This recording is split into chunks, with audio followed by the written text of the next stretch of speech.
इसमें साफ कर दिया गया कि भाई महिला हो चाहे पुरुष हो अपने पिता के संपत्ति पर बराबर अधिकार रखते हैं। अगर जमीन हमें इन्हें नहीं देना है तो क्या करना पड़ेगा दोस्तों, आपको लेना पड़ेगा एनओसी, नो ऑब्जेक्शन सर्टिफिकेट। उनका लालन पोषण भाई वृद्ध के समय, ठीक है, इलाज कराना, ये कराना वो कराना, सब कुछ तो भाई इन लोगों ने किया है।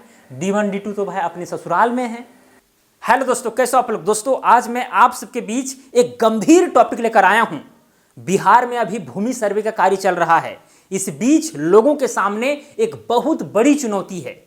चुनौती ये है कि क्या अब महिलाओं को भी जमीन में हिस्सा देना पड़ेगा, क्या उसके नाम से भी अलग खाता खुलेगा, क्या वंशावली में उसे दर्शाना जरूरी है। तो ये सारी समस्याएं हैं और जो सर्वे कर्मी हैं, जो कानूनगो हैं, ग्राम सभा में आम सभा में ये कह रहे हैं कि भाई अगर स्त्री है, अगर आपकी बहन है तो उसको भी जो है दर्शाना जरूरी है। आपकी बुआ है या बहन है, जो भी है वंश वृक्ष में, उसे भी दर्शाना जरूरी है और उसके नाम से भी खाता खुलेगा। तो ये सारे कन्फ्यूजन है, लोग बहुत परेशान हैं। लोगों का कहना ये है कि अगर ऐसा हुआ तो समझे ये कि हम मधुमक्खी को निमंत्रण दे रहे हैं, ऐसा कहना है लोगों का, ठीक है, मेरा कहना नहीं है। तो दोस्तों आज मैं बारीकी के साथ बताऊंगा कि क्या सचमुच में महिलाओं को हिस्सा मिलेगा, अगर मिलेगा तो किस आधार पर। अगर हम आज छुप जाते हैं, बच जाते हैं, तो कल होकर के क्या होगा हमारे पास। अगर हम वंश वृक्ष में नहीं दिखाते हैं अपना बहन को या फिर अपने बुआ को, ठीक है, तो कल क्या हो सकता है, इसके ऊपर भी बात होने वाला है। एकदम बारीकी से, एकदम गंभीर वीडियो है। सीरियसली आप इस वीडियो को लीजिए और अंत तक देखिए ताकि जो है सारा मुद्दा आपको समझ में आवे। क्योंकि कुछ लोगों को यह भी कहना है कि भाई ये जमीन का सर्वे नहीं हो रहा है, सर्वे ये हो रहा है कि कितनों के घरों में जो है कितना कला हो रहा है, लड़ाई झगड़े हो रहे हैं, आपसी मतभेद हो रहा है, ठीक है। साथ में अगर ऐसा मामला है कि भाई महिलाओं के नाम से भी अलग खाता खुलेगा, पिता के संपत्ति पर उसे भी हिस्सा मिलने वाला है, तो फिर कहना है क्या, और उन लोग मस्ती में रहेंगे, ठीक है। तो ये सारी चीज़ें हैं, लोगों के माध्यम से तर्क आ रहा है, कमेंट में मैं पढ़ रहा हूँ और ये वीडियो इसीलिए लाया हूँ आप सबके बीच, ठीक है। चलिए दोस्तों, तो चीज़ों को समझाने के लिए देखिए यहाँ पर महिला है, यही बोल रही है कि हमें भी चाहिए हिस्सा, ठीक है। तो चलिए, हिस्सा अगर चाहेगी तो चाहने से नहीं होगा, उसके लिए नियम कानून होना चाहिए। तो चलिए उसी नियम कानून के ऊपर हम चर्चा करते हैं ताकि आपको समझ में आवे। अगर इसे नहीं समझिएगा तो आपको समझ में नहीं आएगा, ठीक है। दोस्तों हम बात करेंगे सबसे पहले हिंदू उत्तराधिकार अधिनियम 1956। देखिए हिंदू यहाँ पर नाम सुने तो ऐसा नहीं समझना है कि केवल सनातन धर्म, इसके साथ सिख धर्म, जैन धर्म और बौद्ध धर्म भी शामिल है, उस पर भी ये कानून लागू होता है। तो हिंदू उत्तराधिकार अधिनियम 1956 के तहत क्या था, इसको समझिए। अगर यहां पर जेड नाम का पिता है, ठीक है, इसके नाम से संपत्ति है या फिर पूर्वजों से ये संपत्ति प्राप्त किया है, इसके दो बेटे हैं, मान के चलिए A1, यहाँ A+ दिखा दे रहे हैं, ठीक है, एक और पुत्र है B+, ठीक है, और एक पुत्री है C-। तो 1956 के तहत नियम ये कहता है कि C जो है जेड का वारिस नहीं है, मतलब कि जो भी जेड के पास जमीन होगा उस जमीन में C को हिस्सा नहीं मिलने वाला है, C को हिस्सा नहीं मिलेगा इस कानून के तहत। अब इस कानून में जो है किया गया संशोधन, ठीक है, 2005 में, जिसको कहा गया हिंदू उत्तराधिकार संशोधन अधिनियम 2005। इसमें मुख्य संशोधन ये हुआ कि भाई पहले जो स्त्री को वारिस नहीं माना जा रहा था, अब उसे वारिस माना जाएगा, ऐसा इस कानून में कहा गया। मतलब कि इस महिला को भी जो है जमीन में हिस्सा मिलेगा जिस तरह से पुरुषों को मिलता है, यानी भाई हो चाहे बहन हो, हिस्सा बराबर रूप से मिलेगा। पैतृक संपत्ति पर, स्व अर्जित संपत्ति पर भी मिलेगा अगर वसीयत नहीं हुआ है तो, ठीक है, भी बताएंगे, चिंता नहीं करना है, ठीक है। ये चीज है दोस्तों। अब क्या हुआ कि भाई एक डेट फिक्स हुआ 9 सितंबर 9/9/2005, ठीक है। अब इस डेट के पहले भाई इस डेट से पहले जो व्यक्ति मर गया हो, उसके नाम से जमीन है या फिर पैतृक संपत्ति है, ठीक है, तो उसको तो पता नहीं था कि ऐसा कानून है। तो ये कहा गया कि भाई अगर इसके पहले अगर किसी व्यक्ति का मृत्यु हुआ है तो फिर उसका बेटी जो है आपत्ति नहीं कर सकती, हमें भी हिस्सा चाहिए, वो हिस्सा नहीं ले सकती है, ठीक है। अगर जिस समय कानून लागू हुआ था, जिस समय देश में आया, उस समय अगर व्यक्ति जिंदा है तो उसका बेटी चाहे बेटा सब बराबर रूप से हिस्सा लेंगे। समझ आ रहा है ना। चलिए अब ये तो हिंदू उत्तराधिकार संशोधन अधिनियम आ गया जिसमें बेटा बेटी को समान अधिकार दिया गया जमीन में। अब सुप्रीम कोर्ट में एक मामला आता है प्रकाश वर्सेस फुलवती करके, ठीक है। आप जजमेंट को जो है अपलोड भी कर सकते हैं गूगल में सर्च करके, ठीक है। 2016 में, और 2016 में 2 जजों की बेंच ने फैसला ये सुनाया कि भाई ये जो 9 सितंबर 2005 है ना, एक डेट है, अगर इसके पहले व्यक्ति की मृत्यु हो गई हो तो फिर वैसे कंडीशन में जो उसका वारिस, जो लड़की है, जो स्त्री है, वो हिस्सा नहीं ले सकती है, ठीक है। और इसके बाद अगर पिता जीवित है या फिर इसके बाद मृत्यु होता है तो फिर वैसे कंडीशन में स्त्री जो है हिस्सा ले सकती है। ये चीज आया। अब दोस्तों फिर 2 साल के बाद सुप्रीम कोर्ट में एक और मामला आया, धनम्मा वर्सेस अमर, और इसमें भी 2 जजों की बेंच ने फैसला सुनाया। और इसमें यह कहा गया कि भाई ये 9/9/2005 क्या है, इसके पहले किसी व्यक्ति का मृत्यु हुआ हो या इसके बाद हुआ हो, उसके जो भी वारिस हैं, चाहे लड़का हो चाहे लड़की हो, सबको समान रूप से जमीन में हिस्सा मिलेगा। अब ये दोनों मामला में हो गया कॉन्ट्राडिक्शन, ठीक है। यहां भी 2 जजों की बेंच, यहां भी 2 जजों की बेंच, ठीक है। फिर 2020 में जो है एक और जजमेंट आया सुप्रीम कोर्ट के माध्यम से, ठीक है, विनीता शर्मा वर्सेस राकेश शर्मा के केस में। इसमें क्या आया, इसमें यह साफ कर दिया गया दोस्तों कि कुछ भी हो, इसमें 3 जजों की बेंच ने फैसला सुनाया था, ध्यान दीजिएगा। इसमें साफ कर दिया गया कि भाई महिला हो चाहे पुरुष हो, अपने पिता के संपत्ति पर बराबर अधिकार रखते हैं। जिस तरह से पुरुष को हिस्सा मिलेगा उसी तरह से स्त्री को भी मिलेगा, ठीक है। एकदम स्पष्ट हो गया दोस्तों। एक चीज अब समझिए, अब यहां तो स्पष्ट हो गया भाई लड़की हो चाहे लड़का हो, हिंदू उत्तराधिकार अधिनियम के जो तहत जो आता है, ठीक है, उससे भाई लड़की हो लड़का हो बराबर हिस्सा देना पड़ेगा, एकदम तय हो गया, ठीक है। 2020 में एकदम पूरी तरह से क्लियर हो गया, ठीक है। दोस्तों एक होता है पैतृक संपत्ति, पैतृक संपत्ति, और एक होता है स्व अर्जित संपत्ति, स्व अर्जित संपत्ति। पैतृक संपत्ति एंसेस्ट्रल प्रॉपर्टी बोलते हैं, स्व अर्जित संपत्ति को एक्वायर्ड प्रॉपर्टी बोलते हैं, ठीक है। पैतृक संपत्ति में जो है ए है, बी है, सी है, जो भी है, ठीक है, जो भी वारिस है उसमें वो हक रखती है, उसे हक हिस्सा मिलेगा, उसको कोई नहीं रोक सकता है। लेकिन अगर स्व अर्जित संपत्ति, मान के चलिए जेड ने अपने से कोई संपत्ति अर्जित किया है, तो उस संपत्ति को जेड जो है अपने हिसाब से जो है किसी को भी दे सकता है। चाहेगा तो अपने पूरा संपत्ति जो स्व अर्जित संपत्ति वो बेटी को दे सकता है, चाहेगा तो बेटी को ना दे करके केवल बेटों को दे, तो कुछ भी हो सकता है, ठीक है, स्व अर्जित संपत्ति के मामले में। लेकिन पैतृक संपत्ति में तो बेटी हिस्सा लेगी ही, ठीक है। अब क्या है दोस्तों, यहां पर वंशावली वाला मामला है, ठीक है, कि बिहार में जो सर्वे हो रहे हैं, फॉर्म भरा करके मांगा जा रहा है, ठीक है। सर्वे क्या, बिहार विशेष सर्वेक्षण हो रहा है एवं बंदोबस्त, तो जो फॉर्म मांगा जा रहा है उसमें वंशावली, वंश वृक्ष बनाना पड़ रहा है, तो भाई उसमें क्या महिलाओं को भी दर्शाना जरूरी है।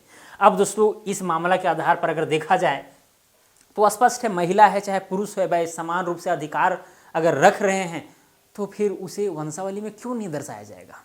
और सरकार की तरफ से भी सख्त आदेश है कि भाई उसे भी दर्शाना है, उसे छुपाना नहीं है।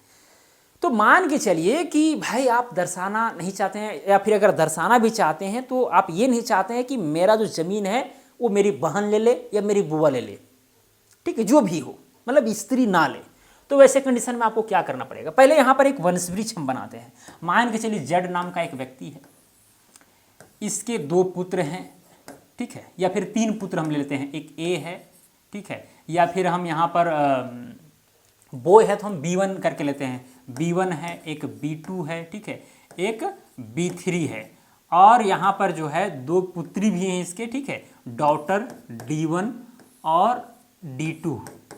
इसके पास मान के चलिए कि 5 एकड़ जमीन है, 5 एकड़ जमीन है, ठीक है। तो अब यहाँ पर भाई कानून के तहत जो है पांचों को तो बराबर हिस्सा मिलेगा, अगर इन लोग दावा ठोक दे तो मिलेगा, ठीक है। हाँ ये हो सकता है कि जेड के द्वारा जो स्व अर्जित संपत्ति है वो खुद से जो है बंटवारा कर दे, इन लोग को जो है B2 मतलब B1 B2 B3 को, ये तीनों को दान में दे दे, तो D1 और D2 जो हैं, दोनों जो डॉटर हैं, बेटियां हैं, वो उसमें हिस्सा नहीं जता सकती है। लेकिन अगर 5 एकड़ पैतृक संपत्ति है तो उसमें तो भाई D1 D2 को मिलेगा। और हाँ, स्व अर्जित संपत्ति के कंडीशन में भी अगर मान के चलिए जेड ने संपत्ति स्वयं से अर्जित की है, खरीदा है, या दान में प्राप्त किया है, वसीयत में प्राप्त किया, जैसे भी प्राप्त किया है, यानी स्वयं से अर्जित किया है, तो वैसे कंडीशन में अगर जेड का मृत्यु अगर हो जाता है तो वैसे कंडीशन में भी स्व अर्जित संपत्ति में भी जो है ये बेटियां दावा करेंगी और उसे हिस्सा मिलेगा, क्योंकि इसने जो है वसीयत नहीं किया है, पिता ने वसीयत नहीं किया है, तो बेटी भी जो है स्व अर्जित में भी हिस्सा ले सकती है।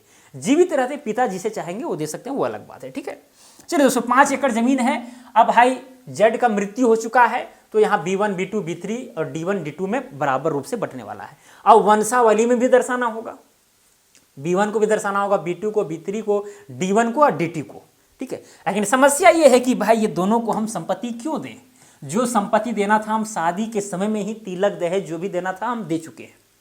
5 लाख 6 लाख 8 लाख भाई हम 5-6 लाख उसके शादी में खर्चा कर दिए, कुछ ज़मीन भी भेज दिए उसके बदले में, जितना भी मेरा पिताजी का आय था, मेरा आय था, सारा कुछ लगा दिए। ठीक है, अब वो 5-6 लाख से क्या ज़मीन नहीं खरीदा जा सकता था?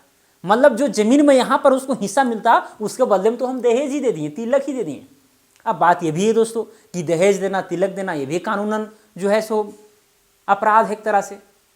ठीक है, लेना तो वो चीज़ तो भाई गुप्त रूप से चल रहा है, लेकिन वो तो भाई कानूनी रूप से तो वैलिड नहीं है।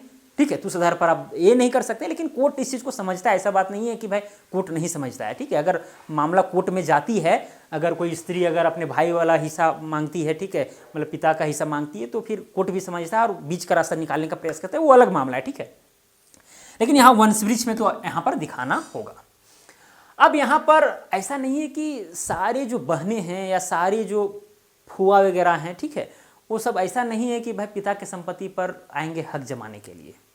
ठीक है, बहुत ईमानदार भी हैं। ठीक है, हालांकि अगर फुआ का मृत्यु हो गया हो या जो बहन है उसका मृत्यु हो गया हो तो फिर कहानी कुछ अलग हो सकता है, जो भाई उसके बेटे हैं बेटियां हैं वो दावा ठोक सकते हैं। ठीक है, ऐसा नहीं है कि फुआ का मृत्यु हो गया है तो उसके बेटे बेटी नहीं कर सकते, नहीं, उसके बेटा बेटी भी कर सकते हैं।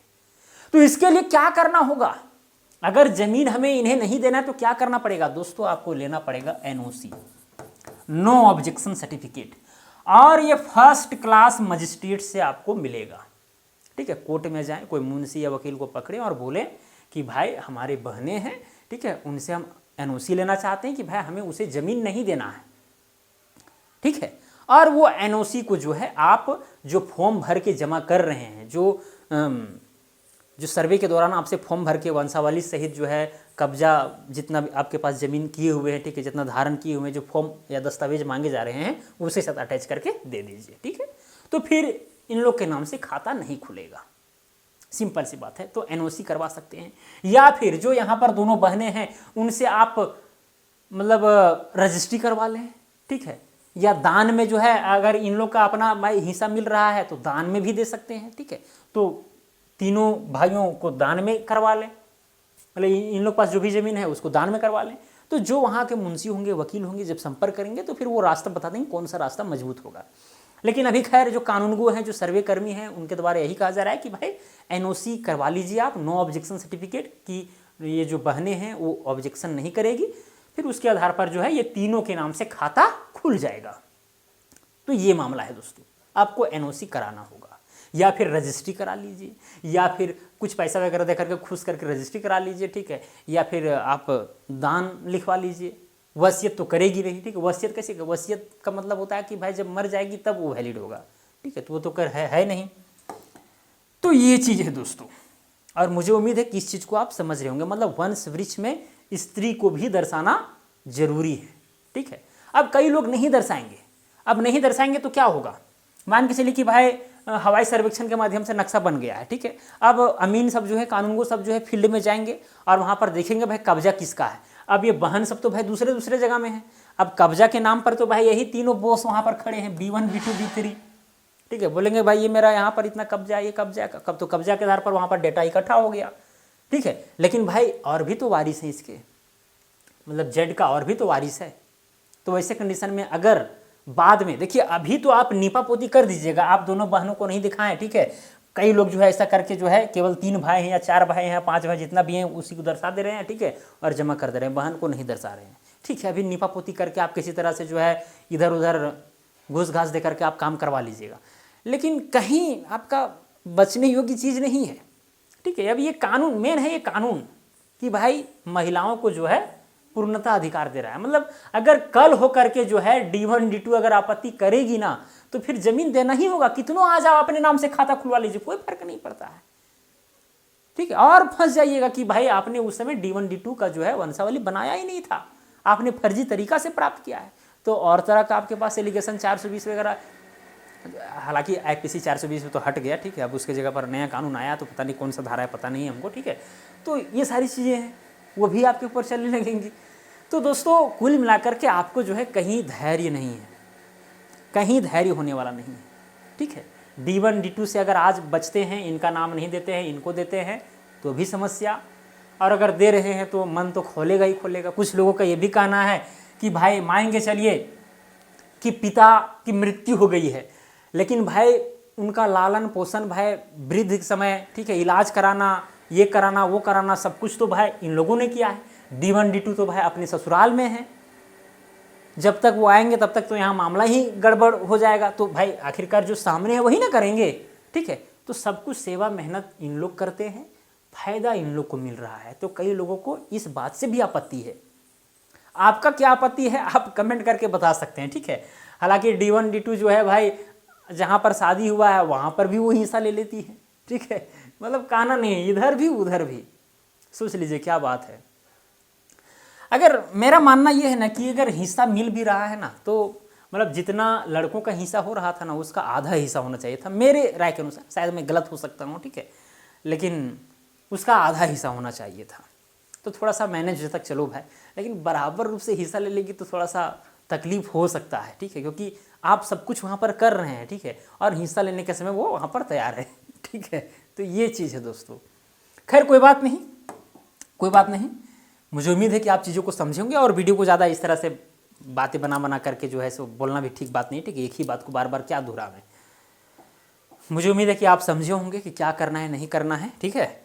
अगर वंशावली कैसे बनाना है, एक वंशावली जो फॉर्म आप भर के जमा कर रहे हैं सर्वे में वो अलग है, ठीक है, और एक वंशावली आप सरपंच के माध्यम से और साथ में जो है पंचायत सचिव के माध्यम से जो अप्रूव हो करके जो है अनुमोदन के आधार पर जो बन करके आता है वो अलग है, ठीक है।